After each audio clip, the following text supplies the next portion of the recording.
আচ্ছা, দুর্গাপূজায় যে আমরা যে এত সুন্দর প্রতিমা দেখি, তোমরা কি জানো প্রথম দুর্গা ঠাকুর দেখতে কেমন ছিল?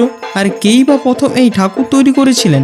এই রহস্য লুকিয়ে আছে কলকাতার কুমারটুলির এক কোণে। চলো যাই আজ থেকে প্রায় 300 বছরেরও বেশি আগে। হুগলি থেকে একদল কুমোর ও মৎস্যশিল্পী কাজের খোঁজে কলকাতায় চলে আসেন। তখন কলকাতা সবেমাত্র গড়ে উঠেছে। এই কুমোররা গঙ্গার ধারে নিজেদের কুঁড়ে ঘর বানিয়ে বসতি স্থাপন করে। তারা মূলত হাঁড়ি, পাতিলা, মাটির পুতুল আর ছোটখাটো দেবদেবীর মূর্তি তৈরি করেই জীবিকা নির্বাহ করত। মজার ব্যাপারটি হলো, কুমোরদের এই বস্তি থেকেই জায়গাটির নাম হয়ে ওঠে কুমারটুলি। কিন্তু কুমারটুলির ভাগ্য পুরোপুরি বদলে যায় যখন কলকাতার ধনী জমিদাররা বড় আকারে দুর্গাপূজার আয়োজন শুরু করেন। সেই সময় তারা দুর্গা প্রতিমা তৈরির জন্য কুমারটুলি শিল্পীদের ওপর ভরসা করেন। আর তারপর তো ইতিহাস। কুমারটুলি শুধু একটি গ্রাম থেকে হয়ে উঠল বাঙালির সবচেয়ে বড় উৎসবের প্রাণকেন্দ্র।